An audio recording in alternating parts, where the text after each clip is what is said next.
The cyber insurance market continues to see steady growth, according to a new AM Best report. Joining us now to discuss those findings are Fred Eslami, Associate Director, and Bobby Skrabal, Industry Analyst. So Bobby, we'll start with you. So the report notes that the market for cyber insurance is bifurcated. Can you explain that dynamic to us? Yeah, that's right, Meg. The market's really bifurcated in terms of the size of an organization. The take-up rates for national accounts are somewhere above 50%, and I've seen for small to medium-sized enterprises or SMEs, it's somewhere in the 10 to 30% range. Also, the national account market is a lot more mature right now than the SME market. National accounts have been partnering with brokers for cyber solutions for quite some time, so they have a lot more experience with this.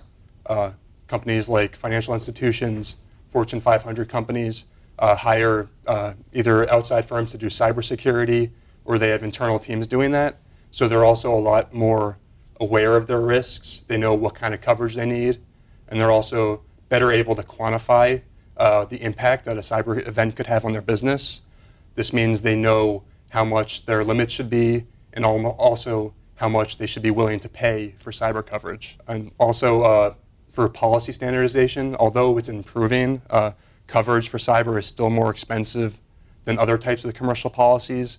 So a lot of smaller companies aren't seeing the value proposition of buying a cyber policy. And also there's been a lack of settlement disputes recently. So the policy terms and conditions really haven't gone through the court system that much yet. So some companies still don't know whether they actually have coverage gaps or not. Fred, what are you seeing in terms of claims? What are insurers seeing?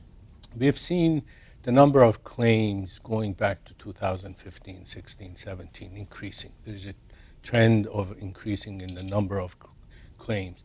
But what we note that the number of claims on the standalone policies are lower than the packaged policies, which again reflects what we indicated last year. Standalone cyber was increasing in 2016, but we saw a reversal of that in 2017. So because you have a standalone policy which is defining the policies with the specific language, with the specific exclusions and inclusions. So it's more defined, so this way they can manage the claims as well. So that's why you see the difference between standalone and package claims, almost a difference of about 2,600 in terms of number of the claims during the past 3 years. And again, we want to re-emphasize the fact that we consider the standalones, although they may be a bit more expensive to underwrite, but ultimately it helps the companies to reduce the number of claims because definitions, exclusions, inclusions are more defined. And it would be good risk management tools for the companies to actually focus on standalone versus packaged. Just to add on to what Fred was saying, last year we saw the NotPetya attacks, which led to an increase in first-party claims. And although that was more of a European event, it happened in the Ukraine. Companies like Merck were affected, and the claims from that are still coming in, so we don't know what the actual ultimate losses will be for that event. Bobby, where do insurers stand on their ability to price cyber? During this report, we talked to a number of companies, and what we were hearing is that pricing right now is still more of an art than a science. Companies lack loss experience, so the pricing is really driven by market supply and demand dynamics. Some of the issues are there's a lack of actuarial data, and also cyber exposure is really dynamic, so the threats that companies face just keep changing. This means that companies, if they're lucky, they may have 20 years of data, but more likely it's in the 5 to 10 year range.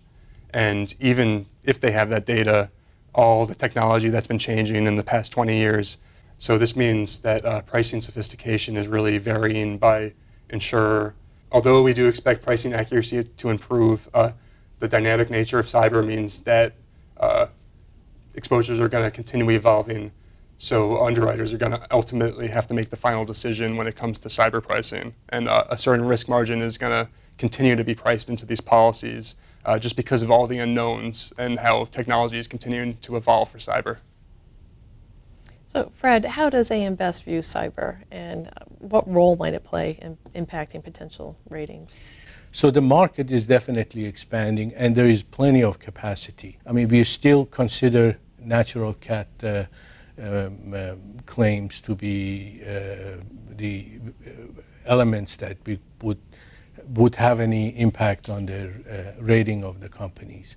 So we are not taking into consideration what they write in cyber in terms of our capital adequacy model, but we look at the way they write cyber and the way they are able to price it properly, reserve it properly, and manage it properly within the ERM framework of our building blocks, which is very important. Well, Fred and Bobby, thank you so much for speaking with us Thank today. you. Thanks, Mike. Thank you. To see a copy of the report, visit ambest.com. For AM Best TV, I'm Meg Green.